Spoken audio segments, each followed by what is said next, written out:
믿음에서 나오는 사랑과 구원이라는 제목으로 말씀을 대언해 드렸습니다. 첫 번째로 사랑할 것을 가르치시는 하나님. 하나님은 우리에게 하나님을 사랑하는 것이 최고라고 가르치십니다. 우리가 사랑할 수만 있으면은 우리는 열매야, 열매. 다 되는 거예요. 예. 우리는 하나님을 사랑해야 되는데 너무나도 세상을 사랑하잖아요.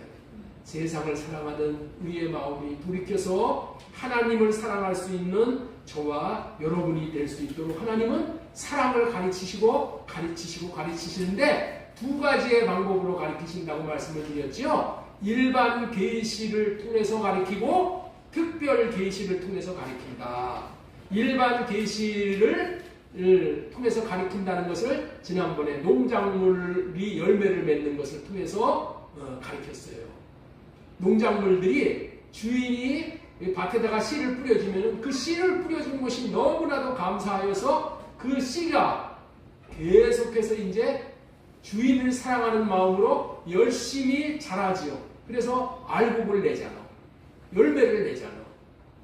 그것을 우리는 이 자연 계시를 통해서 이 세상에 돌아가는 그런 풍조들을, 이 세상에 돌아가는 이 생물들, 이런 것들을 통해서 하나님을 사랑하는 것이 최고이구나. 이거를 가르쳐 주신다는 거예요.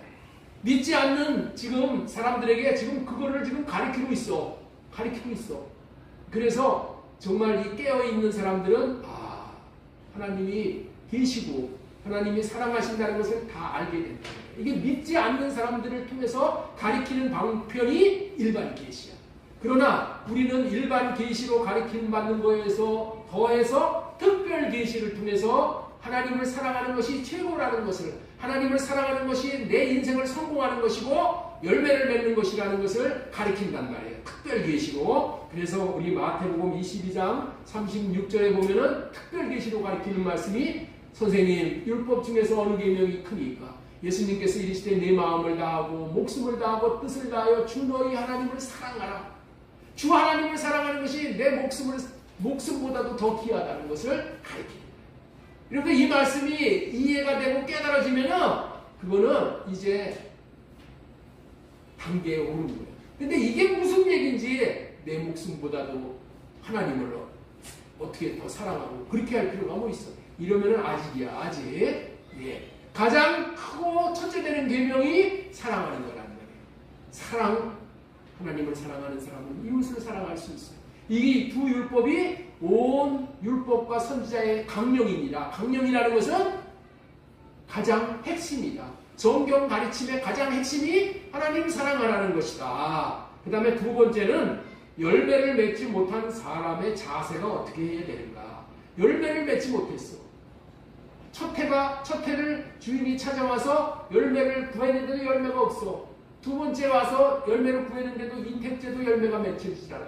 3년째 찾아오니까 열매가 없어서 나무를 찍어버리겠다 이렇게 얘기를 했단 말이에요. 그랬을 때 이 포도원 주인가 찍고 싶으면 찍고 마음대로 하시오. 난 되는 대로 살겠습니다. 그런 것이 아니라 주인님 기다려주세요.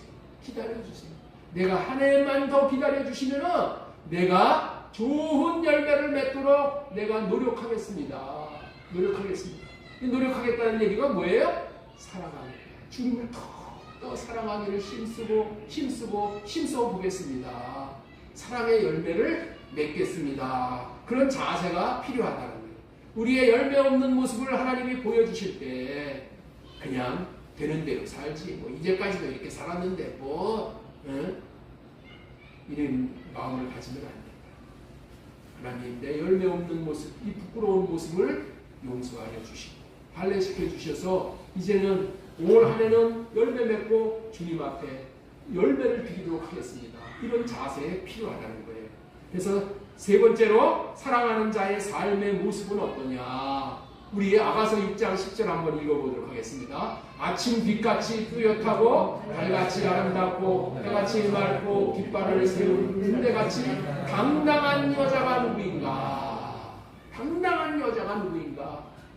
군대같이 당당한 여자예요. 우리는 신부단장을 지금 하고 있는 사람들이야. 신부단장.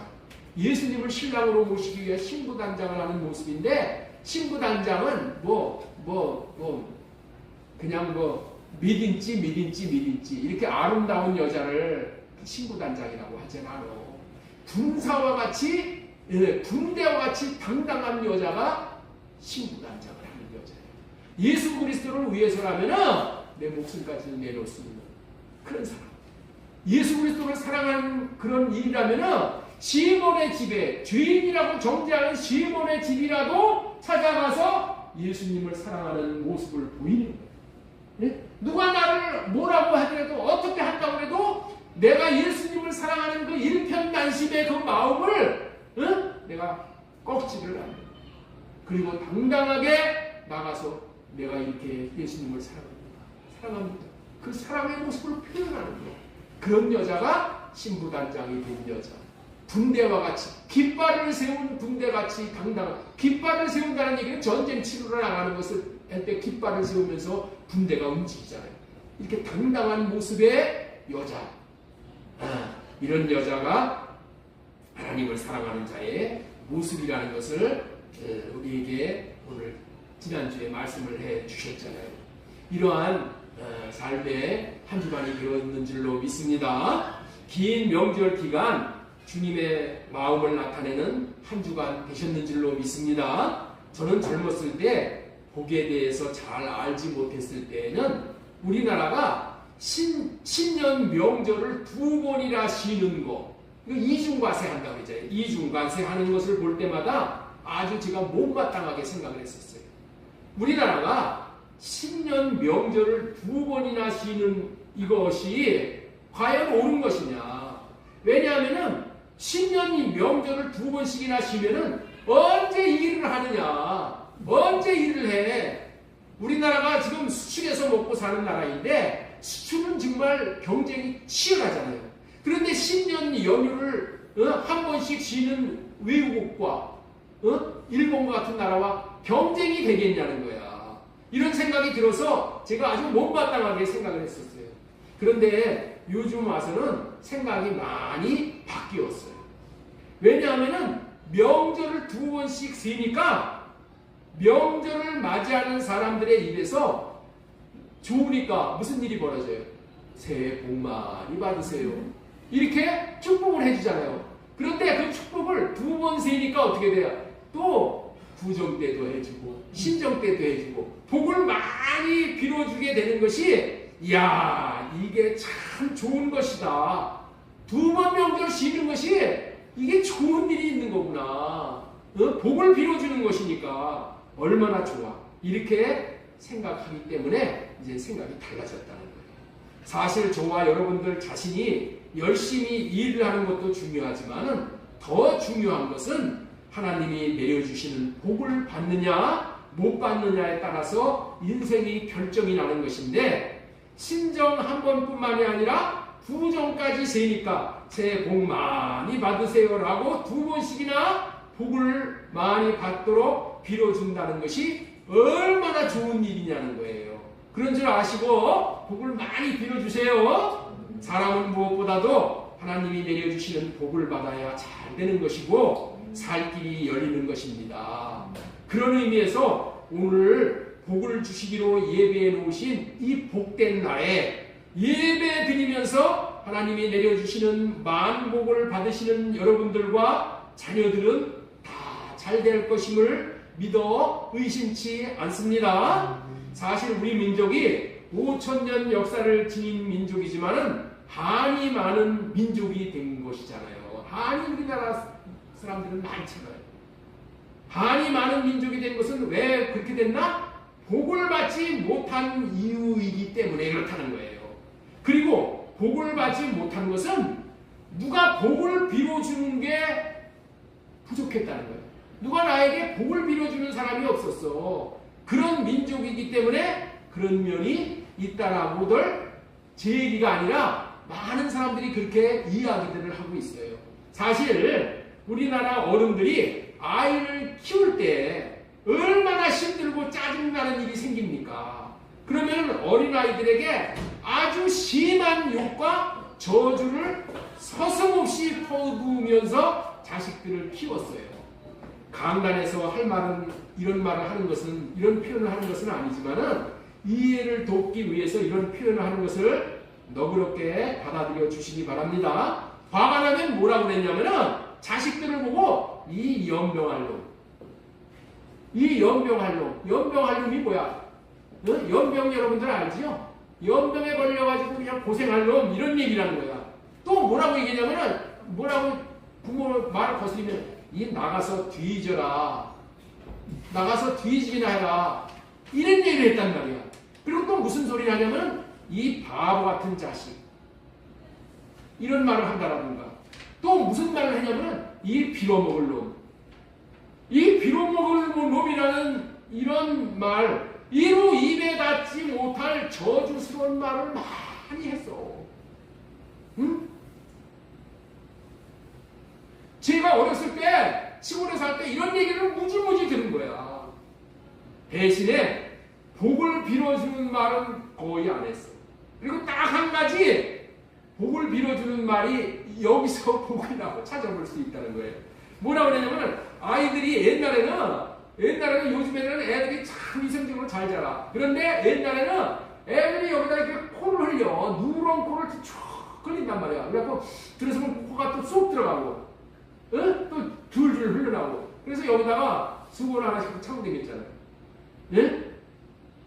이렇게 누런 코를 흘리면은 코를 풀어주려고 수건을 갖다 대면서 애들한테 뭐래? 야, 흥해라, 흥해라 이런 말을 했는데 이 흥해라는 이런 말을 한 것 때문에 그나마 아주 망하지는 않았다는 거예요.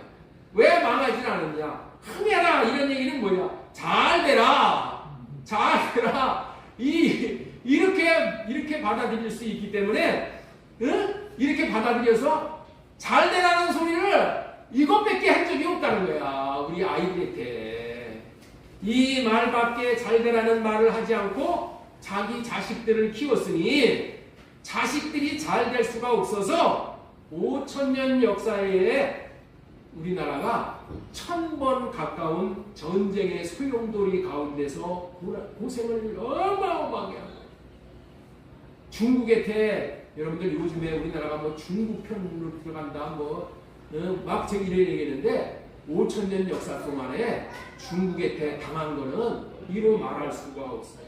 정말 그야말로 종로로 타다시피 했어요. 좋은 날을 보지 못하여 살았다는 거예요. 왜 그렇게 했겠습니까? 왜 말을 그렇게 복된 말을 하지 못하고 복을 주는 말을 못하고 그냥 이렇게 저주스러운 말을 해가지고 이러한 어려움을 겪었냐는 거예요. 한이 많이 맺히는 그런 삶을 살았냐는 거예요. 왜 그랬느냐?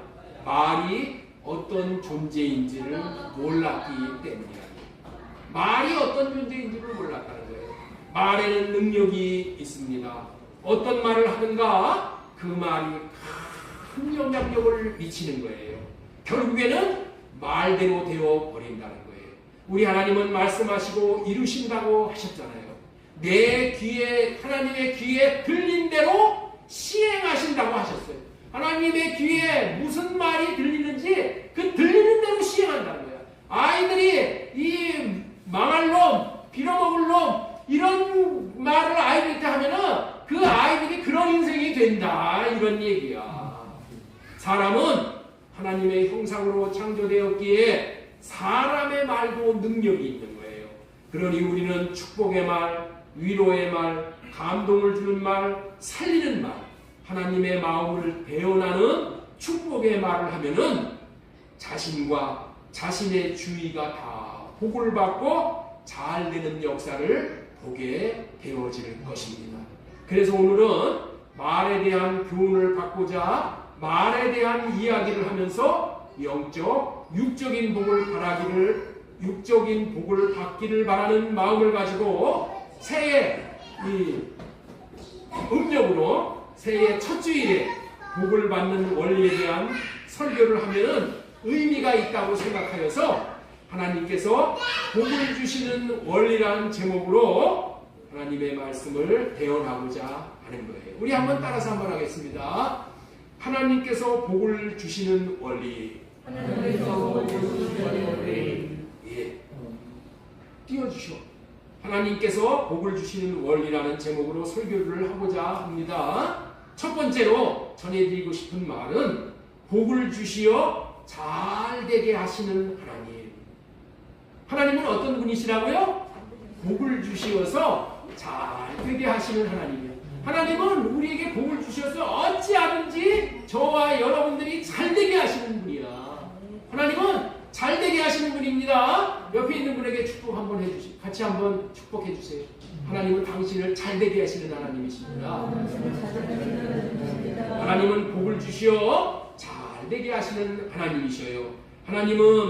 하나님이 어떤 분이신지를 아는 것은 너무나도 중요합니다. 하나님은 복 주시기를 즐겨하시는 분이십니다. 하나님은 처음부터 복 주시고 시작하시는 분이에요.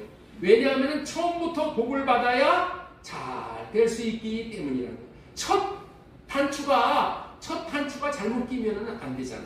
하나님은 복을 주셔서 첫 번서부터 잘 되게 하시는 하나님이야.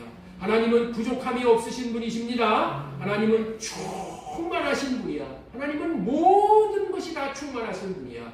차고 넘치는 분이시기에 줄 것밖에 없으신 분이 하나님이야. 하나님은 더 받을 게 필요 없어. 그냥 충만하시오. 하나님은. 그래서 줄 것밖에 없으시오. 그렇기 때문에 주면서 시작해서 아무리 주어도 계속 충만하신 분이시기 때문에 복을 주고도 또 주시고자 하시는 분이 우리 하나님이에요. 그렇기 때문에 하나님은 자신이 창조하신 피조물에게도 복을 주시면서 시작을 하게 하셨습니다.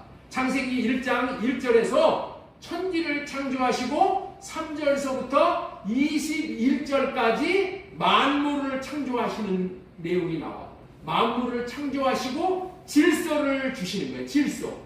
질서라는 것이 뭐예요? 다 원리를, 만물이 돌아가게 하는 그 원리를 다 주시는 거예요. 질서를 주시고 처음에 하신 일이 무엇이냐? 처음에 만물에게 하신 일이 무엇일까요? 예? 우리 이승문 집사님, 처음에 하나님이 하시는 일이 무엇일 것 같으세요? 하나님이 만물을 창조하시고 질서를 주시고 처음에 하시는 일이 뭐라고요? 복을 주시는 일이야. 자, 우리 창세기 1장 22절 보겠습니다. 시작. 하나님이 그들에게 복을 주시며 생육하고 번성하여 여러 바다들에 충만하라. 새들도 땅에 번성하라 하시니라. 여기서 그들에게 복을 주시며 이게 뭐냐? 하나님이 창조하신 천하 만물을 그들이라고 여기서 표현한 거예요. 그리고 27절에서 사람을 창조하시고 또 27절 한번 보여주세요. 하나님이 자기 형상 곧 하나님의 형상대로 사람을 창조하시되 남자와 여자를 창조하시고, 하나님이 남자와 여자를 창조하시고 사람을 창조하시고 제일 먼저 하신 일이 뭐냐? 28절이에요. 하나님이 그들에게 복을 주시며, 그들에게라는 얘기는 여기서 누구냐? 아담과 하와, 즉 사람에게 복을 주시며 시작을 하시는 거예요. 왜 이토록 복을 주시는가요? 사람이 복을 받지 못하면 제대로 가치 있는 삶을 살 수가 없기 때문이에요. 하나님의 창조의 목적대로 사는 것이 가장 잘 사는 것인데, 복을 받지 못하면 절대로 창조의 목적대로 살 수 없기 때문에 하나님께서는 복을 주시는 거예요. 복을 주셔서 하나님이 그들에게 이르시되 생육하고 번성하여 땅에 충만하라. 땅을 정복하라. 바다의 물고기와 하늘의 새와 땅에 움직이는 모든 생명을 다스리라. 이게 창조의 하나님께서 가지고 계시는 인간을 향한 창조의 목적이야. 하나님 앞에 복을 받지 못하면은 동물을 다스려야 되는데 동물에게 종으로 탄다니까. 여러분들 제주도에 가면은 뱀을 섬긴다고, 이거 이기풍 선교사님 그때 그 일대기를 보면은 뱀을 섬기고 고목을 섬기고 큰 나무를 섬기잖아. 고목을. 이렇게 되는 거야. 하나님은 만물을 다스리는 권세를 주시고 다스리라고 하셨어. 복을 주셨어. 다스릴 수 있도록. 근데 복을 받지 못하면 어떻게 돼? 하나님의 복을 외면을 하면은 어떻게 살아? 사람들이 뱀에게 절하고 고목에게 절하고 이러고서 안 되니까. 그래서 하나님은 사람답게 살 수 있도록 하시기 위해서 하나님은 어떻게 하신다고요? 사람에게 복을 주신다. 여러분들 복 받아야 잘 되는 거예요. 복을 받는 거야. 하나님은 무슨 하나님이셔? 복 주시는 하나님. 복 주시는 하나님. 하나님이 그들에게 복을 주시고 그들의 이름을 사람이라고 일컬었다고 창세기 5장 1절 2절로 설명을 하시죠. 창조의 목적대로 사는 것이 가장 잘 사는 것인데 복을 받지 못하면 절대로 그렇게 창조의 목적대로 살 수 없기 때문에 하나님은 복을 주신다는 거예요. 이것이 사실이라는 것을 창세기 5장 1절로 2절에서 말씀을 하시는 거예요. 자, 보세요. 이것은 아담의 계보를 적은 책이니라. 하나님이 사람을 창조하실 때 하나님의 모양대로 지으시되 남자와 여자를 창조하시고 그들이 창조되던 날에 하나님이 그들에게 복을 주시고 그들의 이름을 사람이라 일컬었더라. 이 말씀이 무슨 말이에요? 하나님이 그들에게 복을 주시고 그들의 이름을 사람이라고 일컬으셨더라. 이 말씀은 사람이 하나님이 주시는 복을 받아야 사람 같은 사람 구실을 할 수 있기 때문에 복을 주셨다라는 말씀이고, 복을 주셨기 때문에 사람이다, 사람이라 부를 수 있게 되었다라는 의미의 말씀이에요. 그렇습니다. 사람이 하나님이 주시는 복을 받지 못하면 사람 구실을 할 수가 없는 거예요. 복을 받아서 사람 구실을 한 사람을 소개하도록 하겠습니다. 그 사람 이름이 노아야. 이 노아는 복을 받은 사람이기에 그 당시에 모든 사람들이 죄악이 넘쳐나도록 죄악이 관영했다고 해요. 관영하여 악할 뿐이었었지만은, 다시 말해서 사람 구실을 못하였고 타락하여서 짐승같이 살기에 하나님께서 이 땅에서 사람을 쓸어버리는 생각을 하셨어요. 자, 창세기 6장 5절 세 번역으로 보겠습니다. 주님께서는 사람의 죄악이 세상에 가득 차고 마음에 생각하는 모든 계획이 언제나 악할 뿐임을 보시고서 땅 위에 사람을 지으셨음을 후회하시며 마음 아파하셨다. 주님께서는 탄식하셨다. 내가 창조하는 것이지만 사람을 이 땅 위에서 쓸어버리겠다. 사람뿐만 아니라 짐승과 땅 위를 기어다니는 것과 공중의 새까지 그렇게 하겠다. 그것들을 만드는 것이 후회가 되는구나. 그러나 노아만은 주님께 은혜를 입었다. 주님께 은혜를 입었다는 얘기가 뭐예요? 주님께 복을 받았다. 그래서 달랐다는 거예요. 노아만은 하나님께 복을 받았다. 복을 받았기 때문에 그 시대의 다른 사람들과는 다른 삶을 살 수 있었다. 사람다운 삶을 살 수 있었다. 의롭고 흠이 없는 삶을 살 수가 있었고 하나님과 동행하는 삶을 살 수가 있었다는 거예요. 창세기 6장 9절 보겠습니다. 노아의 역사는 이러하다. 노아는 그 당대에 의롭고 흠이 없는 사람이었다. 노아는 하나님과 동행하는 사람이었다.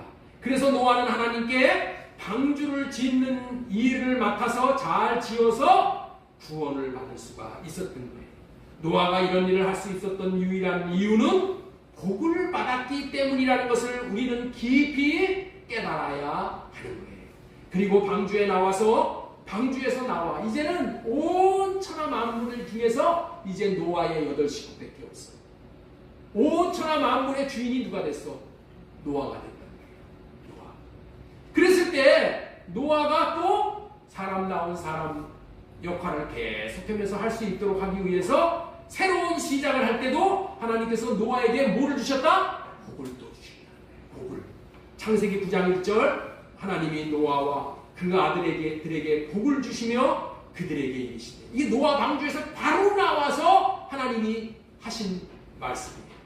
그들에게, 노아와 그 아들들에게 복을 주시며 그들에게 이르시되 생육하고 번성하여 땅에 충만하라. 하나님께서는 하나님의 복을 받은 사람에게 하나님께서 사명을 맡기시는 것을 볼 수가 있어요. 9장 2절에 보면은 땅의 모든 짐승과 공중의 모든 새와 땅에 기는 모든 것과 바다의 모든 물고기가 너희를 두려워하며 너희를 무서워하리니 이것들은 너희의 손에 붙였음이니라. 하나님께서 주시는 복을 받으면은 이 천하 만물이 이 사람 앞에 머리를 숙이고 굴복하고 무릎을 꿇고 복종하고 그렇게 되게 돼 있는 거예요. 이 하나님의 복이 엄청난 의미가 많은 거예요. 이토록 하나님께서 주시는 복을 받느냐 받지 못하느냐가 노아와 같이 자신도 이웃도 구원을 얻도록 하는 위대한 인생, 사명자로서의 인생을 살아갈 수 있느냐를 결정한다는 거예요. 그런데 사람의 생각이 악하여 자기의 생각은 할례받고 하나님으로부터 복을 받아서 살려고 하지 않고 자신의 생각과 마음대로 끝까지 고집 피우고 살면서 결국에는 바벨탑을 쌓다가 심판을 당하여 마침내 흩어져 계속 악한 일을 도모하고 사는 삶을 창세기 10장서부터 11장을 거치는 동안에 알려주시는 거예요. 여기서는 10장과 11장에서는 그들이 하나님으로부터 복을 받았다는 이야기가 결코 나오지를 않아요. 하나님으로부터 복을 받았다는 얘기가 안 나와. 창세기 10장, 11장, 12장에서 아브라함이 등장하는데 극도로 타락한 인생길을 살아가는 그 이유가 뭐라? 복을 받지를 못했다. 그런 얘기예요. 다시 말해서 자기 육신의 생각대로 자기 마음대로 살아가는 사람은 하나님의 축복을 받지 못해서 그런 거야. 또한 축복도 거절하는 삶을 살아가기 때문에 그런 거예요. 지금까지는 하나님은 복을 주시어 잘되게 하시지만은 인생들은 교만하여 하나님이 주시는 복을 받아들이지 못해서 자기 생각대로 살아가기에 축복을 받지 못하니 망할 수밖에 없게 되는 거예요. 그러니 지금까지는 복받고 잘되게 하시는 하나님의 마음을 헤아려 순종함으로 축복해 주실 수 있는 삶을 살 수 있음으로 말미암아 복받으며 살도록 하자는 말씀을 전해드렸습니다. 예, 복받으면서 살아야 됩니다. 예, 복은 하나님이 그냥 넘치게 우리에게 부어주시오. 그런데 그 복을 못 받아. 그러면 누구 문제야? 복을 못 받고 사는 것은 하나님의 문제예요? 내 문제예요? 하나님의 문제는 아닙니다. 자, 하나님께서 복을 주시는 원리라는 제목 아래 두 번째 소제목으로 전해드리는 말씀은 하나님은 복을 주시는 하나님이시지만은 복을 풀어놓는 사람을 통해서 복을 실제적으로 받게 하십니다. 예, 두 번째 우리 한번 같이 읽도록 하겠습니다. 자, 이게 너무 중요한 말씀이에요. 예, 자, 복을 풀어놓는 사람을 통해 실제적으로 복을 받게 하십니다. 오늘 이 설교에 아주 중점을 두는 내용이 이 말씀입니다. 제가 이 설교를 일주일 동안 이렇게 이제 월요일부터 묵상하면서 준비를 하는데 설교 준비를 다 했어. 그랬는데 하나님께서 그저께 이 말씀을 다시 주셨어요. 그래서 설교를 다 다시 한 거예요. 다시 준비한 거예요. 이 말씀을 전해라고 하나님이 마음을 주셨어요. 복을 풀어놓으시는 사람을 통해 실제적으로 복을 받게 하십니다. 다시 우리 한번 읽겠습니다. 시작. 복을 풀어놓으시는 사람을 통해 실제적으로 복을 받게 하십니다. 제가 이 말씀을 준비하는데 하나님이 제가 어렸을 때 성탄절 새벽에 새벽송을 집집마다 돌 때를 생각나게 하셨어요. 제가 청년 시절을 보낼 때만 하더라도 성탄절에는 이제 크리스마스 이브 전야 행사를 갖고 그 다음에 교회에서 이제 밤을 새면서 선물도 나누어주면서 이제 교제들을 하잖아요. 그리고 나서 새벽 아침이 되면은 이제 한 10명, 15명 이렇게 모여가지고 각 성도의 집마다 돌아다니면서 새벽송을 새벽송. 네. 성도의 집에 가서 성탄 찬양을 한 2곡 정도를 이렇게 부르게 되는 거예요. 이 2곡을 부르면은 어떤 집에는 불도 꺼져 있어. 그게 자는 거야. 계속 피곤하니까. 자다가 새벽송 돌러 왔는지도 모르는 사람들이 있어. 그럼 그냥 오는 거야. 그런데 가면은 뻔히 이렇게 불을 켜놓고 새벽송 도는 사람들을 맞이하는 집이 있어. 그러면 새벽송을 2번 딱 찬양을 부르면은 이제 들어오시라고 초청을 해. 집으로 영접을 하죠. 그러면은 얼마나 추워요. 그러면은 따끈따끈한 차, 생강차 이런 것들을 딱 준비해가지고 이제 들으라고 그렇게 얘기를 해요. 그러면 그거 참 먹으면은 아주 몸이 확 녹는 거야. 그리고 갈 때는 이제 선물을 줘. 선물을 주면은 이게 이제 우리가 새벽송 도는 사람들이 자루를 준비해갖고 가. 자루. 선물이 올 거를 알고 자루에다가 이제 그 선물들을 다 담어. 다 담아가지고 이제 이렇게 뭐 이 팀 저 팀 이제 새벽송을 도는 사람들이 이제 교회에 오면은 다 자루를 이렇게 이제 묶어갖고 한 군데가 딱 이렇게 묶어놓으면은 장로님이 오셔가지고 그 자루를 풀는 거야. 그 선물이 담겨있는 자루를 다 풀러가지고 방바닥에다 이렇게 탁 내려놓고 이제 거기서들 이제 맛있게 먹기도 하고 그 다음에 나중에 그 보따리를 이렇게 나누어주는 거야. 성도들한테. 수고했다고 새벽송 들으려고 수고를 했다고 이렇게 나누어주는 거야. 장로님이 풀어서 나누어줄 때에까지는 야 이거 뭐 내가 가져가겠다 좋은 거 가져가고 그러지는 않고 장로님이 선물 보따리를 풀어서 나누어 줄 때까지 기다려. 장로님이 풀어서 나누어 줄 때 기다리면 어떻게 돼? 선물을 받는 기쁨이 또 있어. 그래서 그 나누어 주는 기쁨을 받아가지고 이게 오는 거예요. 하나님은 하늘의 복이라는 선물 보따리를 보내주셔도 누가 풀어서 그 선물을 복으로 나누어주는 사람이 필요한 거예요. 여러분들 이 원리를 잘 알아야 돼요. 하나님께서는 하나님이 주신 복을 나누어주는 사람을 세우셔.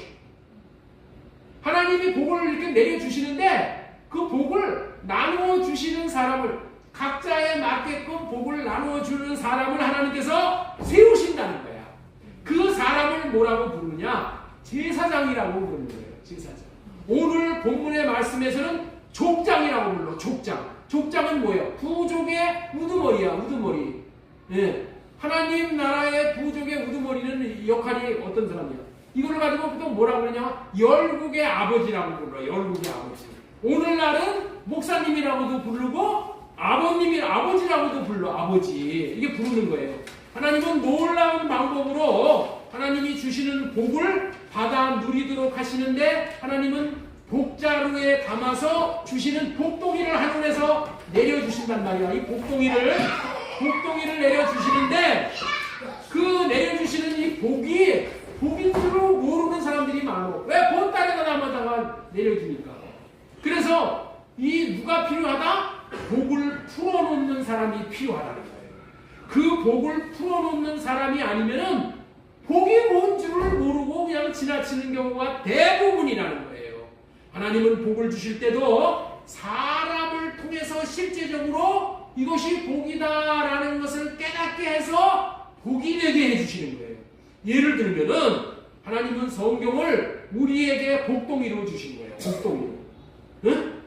복동이로 주셨는데 그런데 성경을 풀어놓는 사람이 있어야 성경이 이해가 되고 이것이 약이 되고 생명이 되는 거예요. 이것을 깨닫지 못함으로 아무런 복을 받지 못하는 사람이 이 세상에는 아주 부지기수라는 거예요. 이때에 말씀으로 주신 복을 풀어줄 사람이 필요한 것이에요. 먼저 말씀을 깨닫고 자기가 복을 누리는 사람, 말씀의 원리대로 말씀을 풀어서 이런 사람이 나누어 주면은 복이 무엇인지를 알게 되는 거예요. 그러면 그것을 취해. 그래서 그것을 받아들이는 거예요. 이렇게 풀어주는 복을 풀어주는 방법의 하나가 뭐라고요? 말씀을 이렇게 풀어서 설명해 주는 것도 있지만은 축복 기도를 해주는 거예요. 축복 기도. 축복 기도를 해주는 것이 하나님이 주시는 복을 풀어 나누어 주는 거예요. 풀어 나누어 주는 거예요. 축복 기도가 복을 풀어주는 아주 좋은 방법입니다. 말씀이 복인지를 몰랐는데 말씀의 원리대로 축복 기도를 해서 그대로 이루어지는 것을 통해서 축복 기도를 받는 사람에게 큰 복이 되는 거예요. 노아 시대를 지내서 인생들이 다시 10장, 창세기 10장, 11장을 거치는 동안에 사람들이 복을 받지 못해서 인간들이 타락해서 바벨탑을 쌓을 때에 복을 받지 못했다고 했잖아요. 창세기 10장하고 11장에서. 왜 복을 받지 못했냐? 그 시대에는 하나님이 주신 복을 풀어줄 사람이 한 사람 사람도 없었다는 거예요. 그 시대는 뭐가 없었다고요? 하나님이 주신 복을 풀어놓아줄 사람이 한 사람도 없었어. 그래서 복을 못 받아. 복을 못 받아. 소돔 고모라 성이 무너질 때에 의인 10명이 없어서 망했잖아요. 예? 소돔 고모라 성이 무너질 때에 하나님이 아브라함에게 의인 10만 있어도 내가 이 성을 무너뜨리지 않게 하겠다 그랬는데 이 10명에 해당하는 사람이 누구냐? 의인 10명에 해당하는 사람이 복을 풀어놓는 사람에 해당합니다. 이 복을 풀어놓는 사람이 있었으면 10명 아니라 수백 명도 있게 돼요. 이 복을 풀어놓는 사람이 이게 중요한 거예요. 드디어 창세기 12장에서 아브라함이 하나님으로부터 다시 복받은 사람으로 등장을 하므로 이제 하나님이 주신 복덩이를 풀어놓으시는 분으로 아브라함이 쓰임받게 돼요. 아브라함이 어떤 사람이라고요? 하나님이 주시는 복을 풀어놓는 사람이에요. 하나님이 주신 복자루가 묶여 있으면은 받은 사람은 좋지만은 아무에게도 유익을 줄 수가 없어. 그런데 이 자루를 풀어서 풀어놓으면은 어떻게 돼요? 많은 사람이 복을 맛있게 나누어 먹게 되잖아요. 하나님이 주신 복이 펼쳐지면은 그렇게 되는 거예요. 이렇게 복을 펼쳐지는 사람이 필요한 거야. 이 복을 펼쳐놓는 사람이 그 사람이 누구라고요? 제사장, 족장, 열국의 아버지, 목사, 아버지 이렇게 부르는 거예요. 이런 사람을 보고 뭐라고 그러냐? 축복의 근원이라고 하는 거예요. 이제 아브라함 시대에서부터 이런 시대가 왔다라고 선포를 하는 거예요. 오늘 읽은 본문의 말씀이 이런 시대가 도래하였다라고 하나님이 선포를 하는 거예요. 자, 우리 창세기 12장 1절서부터 다시 한번 읽겠습니다. 여호와께서 아브라함에게 이르시되 너는 너의 고향과 친척과 아버지의 집을 떠나 내가 내게 보여줄 땅으로 가라. 땅에 가서 뭐하냐? 내가 너로 큰 민족을 이루고 네게 복을 주어 네 이름이 창대하게 하리니 너는 복이 될지니라. 아브라함이 먼저 복을 받는 거야. 복동이의 복을 받는 거야. 그리고 나서 너를 축복하는 자에게는 내가 복을 내리고 너를 저주하는 자에게 내가 저주하리니 땅의 모든 족속이 너로 말미암아 복을 얻을 것입니다. 아브라함을 통해서 무슨 일이 벌어진다고요? 하나님이 주신 복이 풀어지는 역사가 있다는 거예요. 풀어지는 역사. 아브라함이 무슨 일을 한다고요? 복을 풀어놓는 사람에게 해당하는 그런 일을 하는 거예요. 아브라함이 받은 복은 어떤 복인가 하면은 하나님께서 주시는 복을 자신이 받는 것으로 끝이 나는 것이 아니라 복을 받은 자가 복의 근원이 되어져서 복을 풀어서 나누어 줄 수 있는 복을 풀어놓을 수 있어서 복이 흘러내리도록 이어질 수 있도록 하는 복을 받은 사람이 아브라함이 복이랍니다. 다시 말해서 복을 받은 사람으로 말미암아 복을 풀어놓음으로 말미암아 그 사람에게 속한 모든 사람이 실제적으로 복을 받는 역사가 시작이 되는 거예요. 이런 시대가 온 거야. 지금은 이런 시대가 도래한 거예요. 아브라함의 자손이란 이런 복을 풀어놓는 삶을 사는 사람을 말하는 거야. 이런 복을 풀어놓는 복된 사람을 부르는 말을 족장이라고 부르는 거예요. 부족의 장이라고 부르는 거예요. 다른 말로는 뭐라고 부른다고요? 열국의 아비라고 부르고 제사장이라고 부르고 요즘 말로는 목사님이라고 부르고 또 가정에서는 아버지라고 부른다. 그런 말이에요. 족장의 삶은 자신도 하나님으로부터 복을 받고 자신에게 속한 사람들도 복을 풀어놓음으로 복을 받게 하는 사람이에요. 그 신뢰가 족장 아브라함이 복을 받자 그에게 속해 있던 롯이 복을 받은 거예요. 아브라함이 고향을 떠나 친척 아비 집을 떠날 때 같이 따라 나선 사람이 누구냐? 조카 롯이었었잖아요. 롯이 받은 복은 대단한 복을 받았어요. 여러분들이 다들 잘 아시다시피 왜 롯이 이런 복을 받았다고요? 왜 롯이 이런 큰 복을 받았다고요? 하나님께서 아브라함이 받은 복자루에 담긴 놀라운 복된 것들을 아브라함이 롯에게 풀어놓았기 때문에 그런 거예요. 네? 아브라함이 롯에게 풀어놓았어. 창세기 13장 5절 이하에 보면은 아브라함에게 속해 있던 롯이 얼마나 복을 많이 받았는지, 아브라함의 종들과 롯의 종들이 맘먹을 정도가 되어버렸어. 아브라함의 양과 소와 롯의 양과 소가 서로 마음먹을 정도가 될 정도로 롯이 대단한 부자가 되었어. 그래서 이제는 같이 살기에는 목초지가 양을 소를 뜯어 먹길 목초지가 너무나도 부족한 그런 정도가 될 정도로 거부들이 되어버렸어. 거부들. 창세기 13장 5절 말씀 보겠습니다. 아브라함과 함께 따라다니는 롯에게도 양떼와 소떼와 장막이 따로 있었다. 그러나 그 땅은 그들이 함께 머물기에는 좁았다. 그들의 재산이 너무 많아서 그 땅에서 함께 머물 수가 없었다. 아브라함의 집짐승을 치는 목자들과 롯의 집짐승을 치는 목자들 사이에 다툼이 일어나곤 하였다. 왜? 목초지 문제로. 그때의 그 땅에는 가나안 사람과 브리스 사람들도 살고 있었는데 이런 사람들 다 제껴놓고 아브라함과 롯이 이렇게 큰 부자가 된 거예요. 하나님이 주신 복자루를 풀어놓으면은 나누어 먹기에 풀어놓은 사람의 입장에서는 이 손해가 돼요. 아브라함에게 이 복자루를 주었잖아요. 그러면 아브라함이 이렇게 풀어놓을 때는 아브라함이 속으로 그렇게 아이고 내 주머니 털리네. 내가 내 거 손해보네. 이렇게 생각할 수 있잖아요. 예? 그렇게 생각할 수 있어도 아브라함은 털어서 복을 나누었어. 풀어놨단 말이야. 그랬더니 무슨 일이 벌어지냐? 아브라함과 롯이 다 같이 거부가 됩니다. 이게 하나님이 하시는 일이란 말이에요. 아브라함이 복을 받고 그에게 속한 롯도 복을 받았는데 복을 받은 결과가 너무 재산이 많아져 버려요. 너무 많아져 버리는 거예요. 자, 우리 창세기 13장 8절 아브라함이 롯에게 말하였다. 너와 나 사이에 그리고 너의 목자들과 나의 목자들 사이에 어떠한 다툼도 있어서는 안 된다. 우리는 한 핏줄이 아니냐?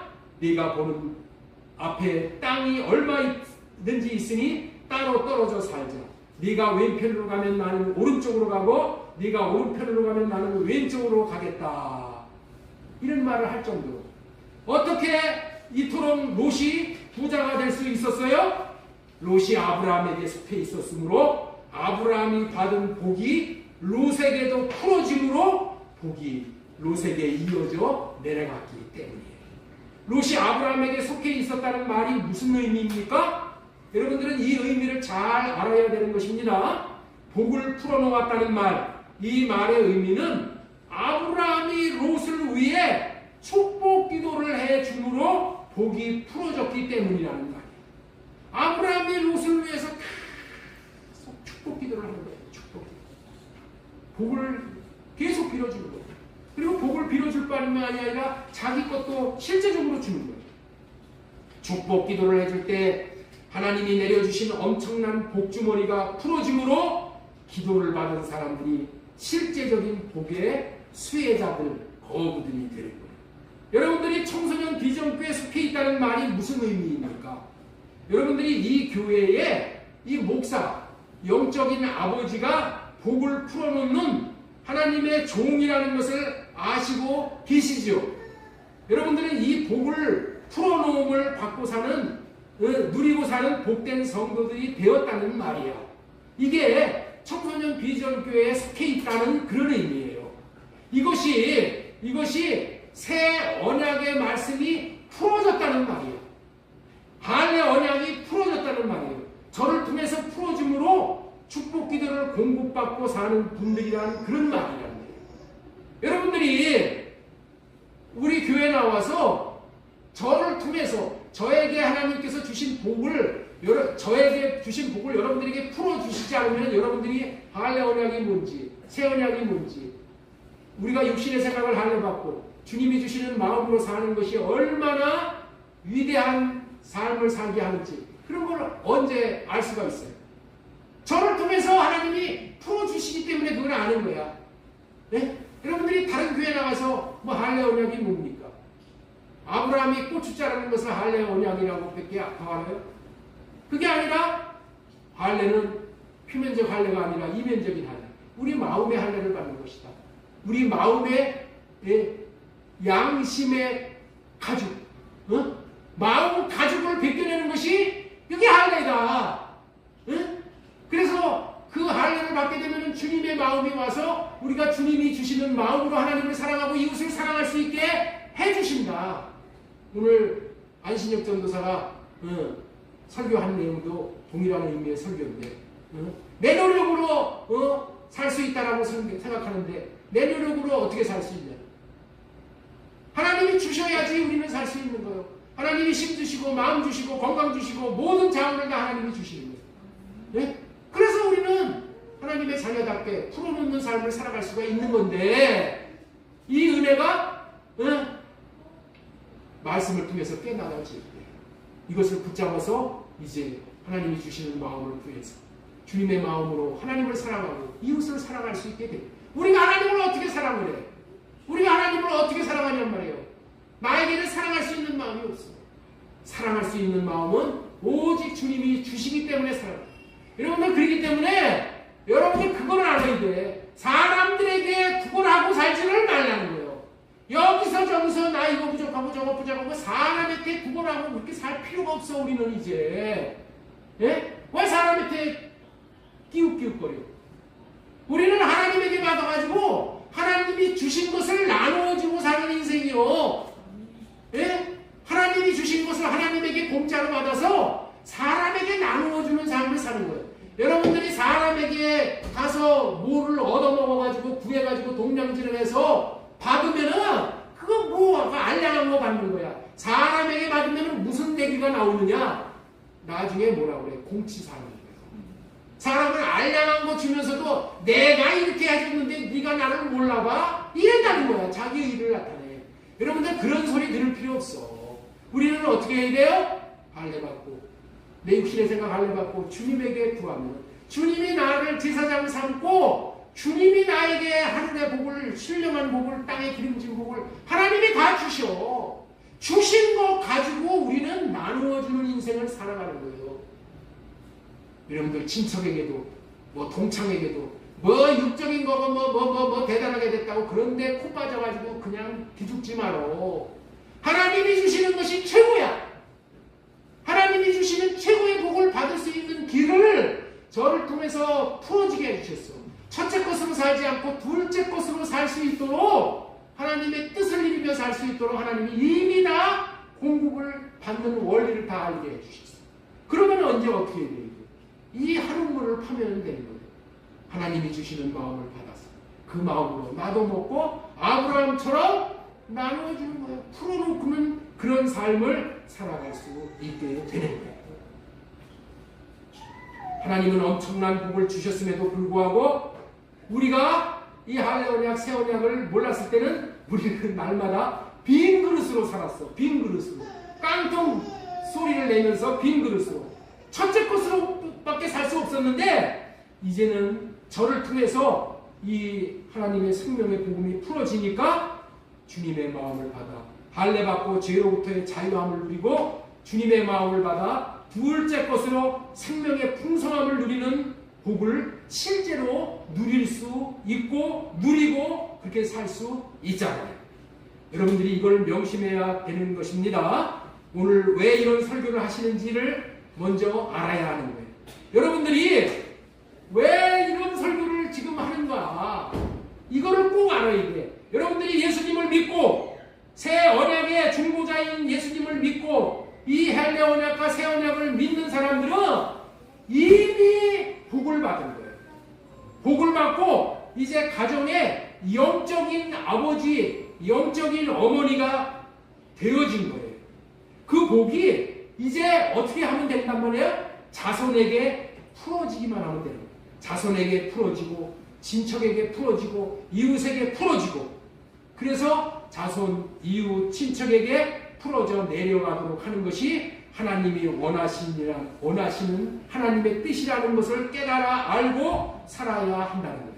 다시 말해서 저를 통해서 여러분들에게 그리고 자녀들에게 하나님이 주시는 말씀의 복이 풀어져 내려가야 하는 거예요.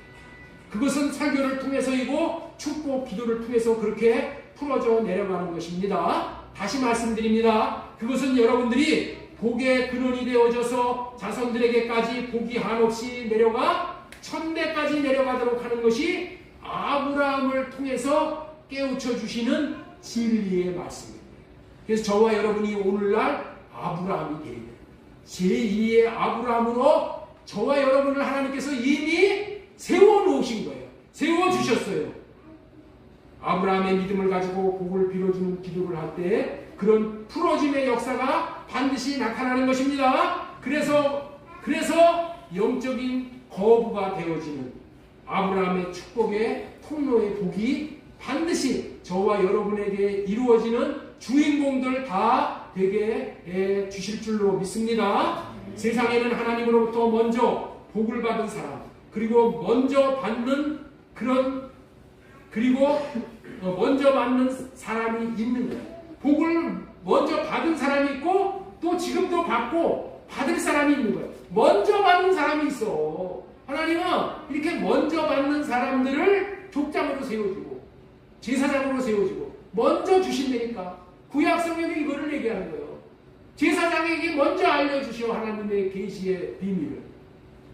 그런데 먼저 받은 사람이 축복 기도를 해줄 때 열려지는 거예요. 풀어지는 거예요. 하나님이 기도해주는 그러한 하나님의 그 뜻을 붙잡고 기도해주는 그런 사람. 그 사람 족장이고 열국의 아비고 목사 아버지라는 그런 말이에요. 그런 사람이. 그 사람에게 줄을 서는 사람이 롯과 같은 복을 받게 돼요. 이런 사람에게 줄을 서야 돼요. 사람은 줄을 잘 서야 되는 것입니다. 할렐루야.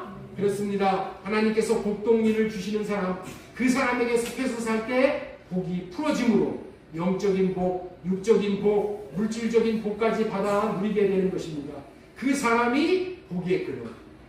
그가 기도해 줄 때 복이 풀어져 내려가는 겁니다. 다시 말해서 하나님이 주신 복자로가 풀어지는 역사가 일어나는 거예요. 이때부터가 이제 대박의 인생이 되는 거예요. 예수님 믿고 아브라함의 복을 받은 사람은 이제 자기만 복을 받고 끝나는 사람이 아니라 이제는 어떻게 살아야 된다고요? 새 언약의 일꾼으로 살아야 돼요. 새 언약의 일꾼, 열국의 아버지가 되어져서 자자손손에게 복이 이어져 내려가는 복의 원리를 아브라함을 통해서 우리에게 하나님이 오늘 계시해 주시는 거예요. 그런데 문제는 이런 놀라운 복을 받는 원리를 도외시해버려요. 수도 없이 말을 들어도 이거 그냥 한 귀로 듣고 한 귀로 흘려보내. 그냥 눈에 보이는 것이 좋아서 그냥 따라가는 거예요. 정욕을 따라가는. 이게 누구였었냐면은 롯이 아브라함을 떠나서 소돔성으로 고무라 성으로 내려가는 거예요. 그때부터 이 롯은 아브라함의 보호권에서부터 벗어나게 된 거예요. 풀어짐의 복을 받지 못하는 그런 신세가 돼버리는 거예요. 그래서 마침내는 모든 것을 다 잃어버리는 인생이 되는 거예요. 롯이 아브라함의 눈앞을 떠났지만은 처음에는 아브라함은 하나님이 아브라함에게 주신 복이 롯에게 계속 풀어질 수 있도록 기도했을 거야. 응? 롯이 아브라함의 품을 떠났을 때라도 롯은 기도했을 거예요. 그런데 시간이 지나면서 점점 아브라함의 눈앞에서 그리고 마음에서 점점 멀어지게 됩니다. 우리 교회가 그렇다고요. 우리 교회 그 아이들이 이렇게 많이 왔다가 이렇게 가면은 떨어진 아이들을 이렇게 보면은 자꾸만 기도를 하게 돼요. 그런데 자꾸만 이게 시간이 지나면은 눈앞에 나타나지 않으니까 나도 사람인지라 좀 이렇게 잊어져 버려요. 그리고 기도가 줄어들다가 마침내는 기도가 사라집니다. 롯이 그랬다는 거예요. 롯이 그런 결과로 아브라함의 눈앞에서 점점 멀어짐으로 인해서 아브라함을 통해서 풀어짐의 축복이 내려가는 것도 점점 마르게 되는 거예요. 나중에는 끊어지게 되는 거예요. 그러면 소돔 고모라 성의 롯의 처와 롯의 사이들과 같은 신세로 전락이 돼요. 이제 전해드린 말씀을 통해서 우리는 꼭 깨달아야 합니다. 이 세상에서는 하나님이 아브라함과 같이 복의 근원으로 삼으신 사람이 있다. 그에게 속하여 살 때 그분의 기도의 울타리 안에 있으므로 복된 삶의 풀어짐의 복을 계속적으로 영위할 수가 있게 됩니다. 하나님께서는 그분을 아버지로 세우는 거예요. 그분을 족장으로, 열국의 아버지로, 목사 아버지로, 가정의 아버지로 세우는 거예요. 하나님은 그 아버지를 아브라함 족장으로 세우고 뒤를 이어 이삭 족장으로 세우고 야곱 족장으로 세우는 거예요. 마침내는 예수 그리스도를 족장으로 세우시는 거예요. 이 아버지는 보통 아버지가 아니기에 족장이라고 이름을 부르는 거예요. 이 족장 아버지는 오늘날의 영적 아버지인 이 목사를 비롯해서 또 육적인 아버지의 역할을 겸하는 역할을 하는 분들이에요. 다시 말해서 목사 아버지라고 부르면은 정확한 말이에요. 교회에서 목사를 아브라함과 같은 아버지로 세우셔서 여러분들을 축복하여 복이 풀어지게 하는 복을 받게 하듯이 여러분들이 가정에서 아버지가 여러분들이 가정으로 돌아가면 이제 여러분들이 아버지가 뭐를 해야 된다고요? 목사 아버지의 노릇을 해야 되는 거예요. 예? 어머니도 목사 아버지의 역할을 하는 거야. 가정에서 부모들은 목사와 같은 역할을 해야 참 아버지의 노릇을 하는 거야. 그냥 먹을 것만 입혀주고 무슨 공부나 시켜주고 이런 거 다 육적인 것만 채워주는 거야. 실제 무슨 일을 해야 되는가? 여러분들이 영적인 아버지가 되어서 족장이 되어져서 목사가 되어져서 아버지 노릇을 그렇게 잘 해야 된다고요. 그렇게 잘 하기 위해서 뭐 해야 된다고요? 첫 번째, 기도해야 돼요. 목사를 좀 잘하게 해달라는 것은 자신을 통해서 하나님이 주시는 보따리의 복이 잘 풀어질 수 있도록 해달라고 여러분들이 먼저 기도를 하고 그 다음에 자녀들에게 목사 노릇을 잘 해야 된다. 그것을 한마디로 표현하면 축복 기도를 한다. 그런 말이죠. 이 목사 아버지들은 자녀들에게 어떤 일을 해야 마땅하다고요? 두말할 것도 없이 하나님이 주신 복이 풀어지도록 축복 기도를 해야 되는 거예요. 여러분들 사람이 주는 복 아무리 받아받고 세상에서 여러분들이 뛰어다니면서 얻는 복이 얼마나 큰 복이겠어요. 하나님이 주시는 복에 비유하겠어요? 하나님이 주시는 복을 자녀들에게 풀어지도록 해야 되잖아요. 이 가치관이 있어야 돼. 먼저 내 자녀는 하나님의 것으로 먹고 살리게 하겠다. 이런 다짐이 있어야 돼. 이런 각오가 있어야 돼. 그래서 하나님 나를 통해서 아버지 하나님이 주시는 복이 내 자녀들에게 풀어져 내려갈 수 있게 해주세요. 이 기도를 해야지. 말씀대로 살도록 복받고 살도록 기도해주는 아버지로 하나님께서 여러분들을 세워주셨다니까. 이 목사 아버지들이 자녀들을 위해서 복이 풀어지는 기도를 하는 것을 하나님은 참으로 기뻐하시는 거예요. 그래서 목사 아버지가 기도하는 대로 이루어지는 역사가 나타나는 거예요. 우리 사도행전 16장 31절 말씀 보겠습니다. 이르되 주 예수를 믿으라. 그리하면 너와 네 집이 구원을 받으리라. 이게 무슨 말이에요? 아버지가 예수 믿고 구원받고 기도하면은 구원의 복이 풀어져서 자녀들이 반드시 구원의 복을 받게 된다는 말씀이 이 말씀이에요. 예? 반드시 주 예수를 믿으면 내가 먼저 주 예수를 믿어서 영적인 내가 제사장이 되고 족장이 되고 열국의 아버지가 된다면은 반드시 자녀들이 구원의 복이 반드시 자녀들에게 이루어진단 말이에요. 풀어져 내려간단 말이에요. 이 약속의 말씀. 어찌돼서 하나님께서는 이루어지게 하십니까?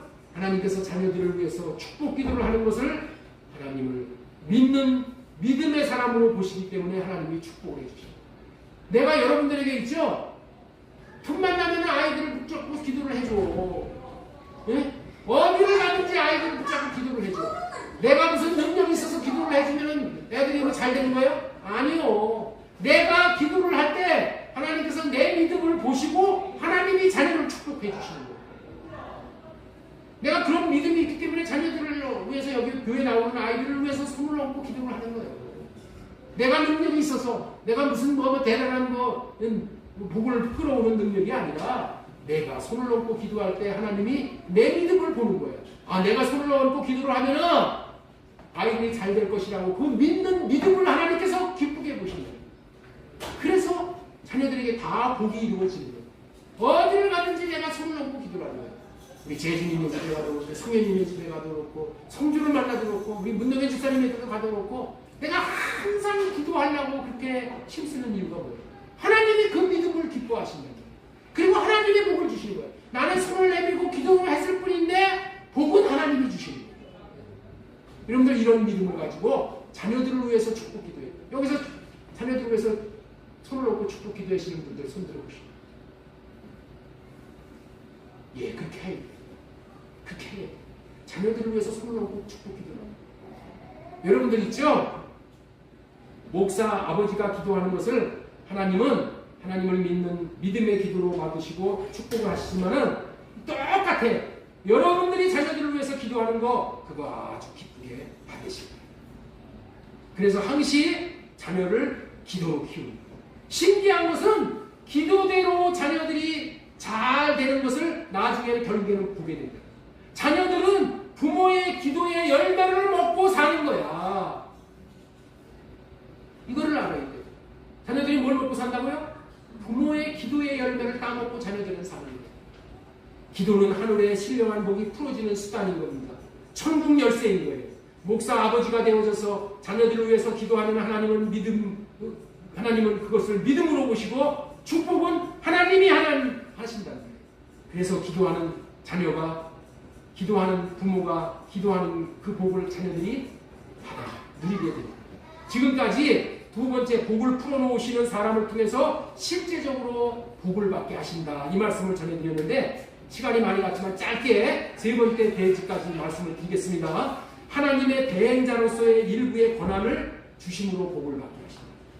여러분들 이걸 꼭 기억하셔요. 영적인 그 족장들은, 제사장들은 또 목사, 아버지들, 가정의 아버지들은 하나님께서 뭘 주셨다? 하나님의 대행자로서의 권한을 주신 거야. 하나님의 대행자야, 대행자. 하나님이 이 하나님의 권한을 대신 맡기는 거예요. 대신 맡기고. 더 나아가서 목사 아버지는 하나님의 대행자로서의 역할을 주셨다는 것을 아주 명심해야 돼요. 여러분들 부모님이 이런 대행자의 복을 받았다는 것을 명심해야 되는 거예요. 목사 아버지가 하나님의 대행자라는 하는 것은 무슨 얘기냐? 축복권이 있다는 거예요. 축복권. 목사가 기도한 대로 하나님이 축복을 하시는 거예요. 그래서 목사가 예배를 마치면서 축도를 하잖아요. 축도가 뭡니까? 성자와 성부와 성령의 이름으로 축복이 있을지어다 라고 복을 선포하는 거예요. 그러면은 복을 선포하면은 축복한 대로 그대로 이루어지는 거예요. 축도는 이런 것이 아니야.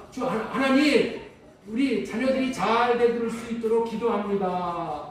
내가 잘 되게 해주십시오. 이렇게 기도하는 게 축도가 아닙니다. 기도는 뭐냐? 잘 될지어다. 축복이 있을지어다. 복을 선언하고 선포하는 거예요. 이것을 영어로는 베네딕션이라고 해요. 여러분 이 주보의 맨 밑에 보면은 그래서 복의 선언이라고 여기다 이렇게 돼 있는 거예요. 복을 선언해 주는 거야. 그냥 복을 선포해 주는 거예요. 복이 있을지어다. 축도할 때 잘 들으셔야 돼요. 복을 선포하는 거예요. 이런 복을 선언하는 것은 누구만 하는 거야?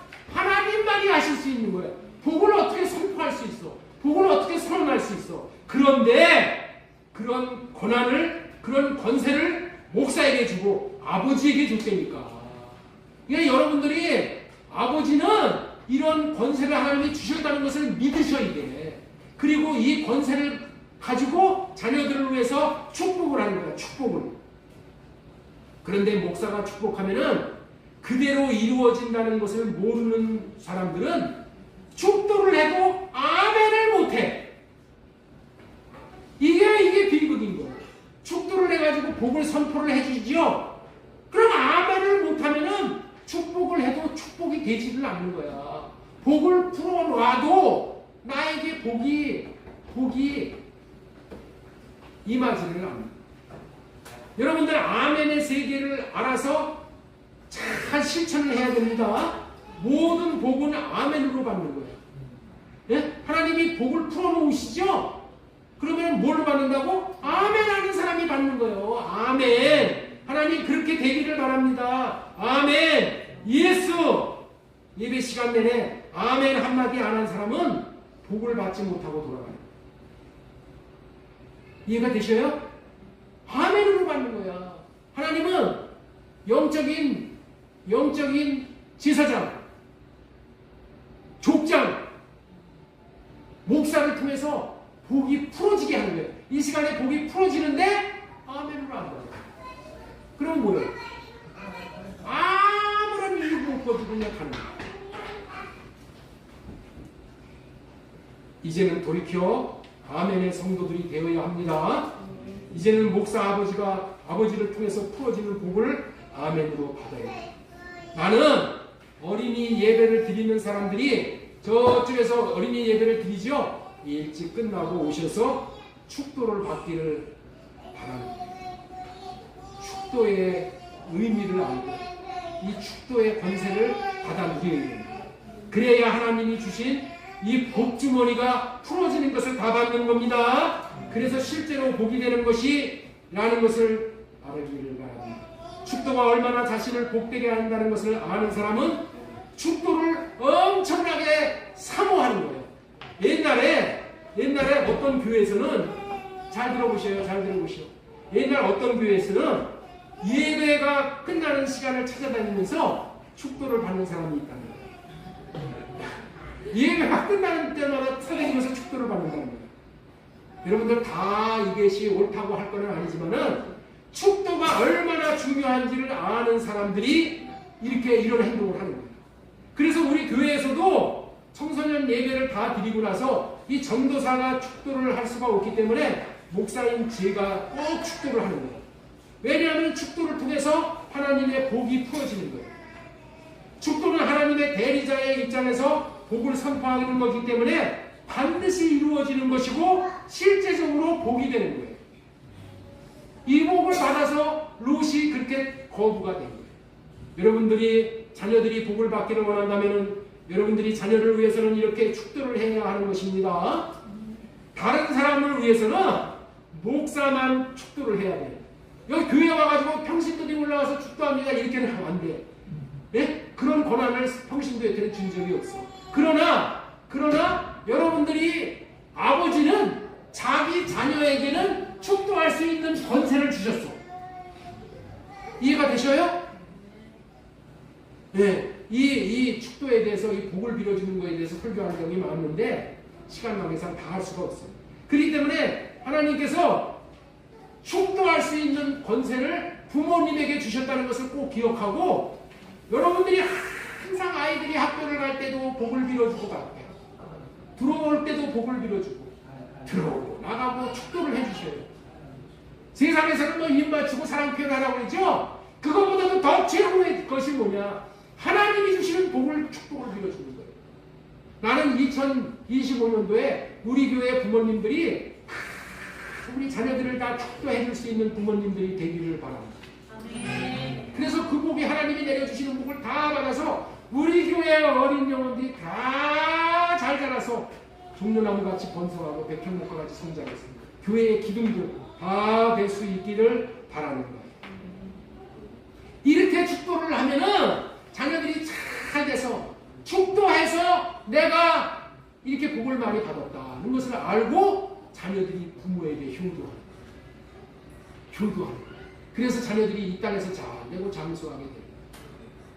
이게 하나님이 가정에게 주시는 최고의 축복의 원리라는 것을 꼭 기억했으면 좋겠습니다. 하나님의 대행자로서의 이 고난의 일부를 우리에게 주셨어요.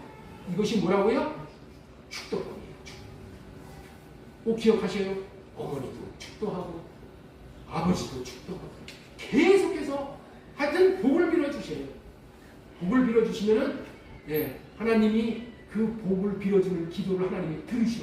그래서 내 귀에 들린 대로 내가 시행하리라. 하나님이 그렇게 똑같이 이루어지게 해주셔서 여러분들이 이 땅에서 최고의 복을 누리고 자녀들이 최고의 복을 누리는 그런 놀라운 가정들 다 될 수 있기를 예수님의 이름으로 축원합니다. 하나님 아버지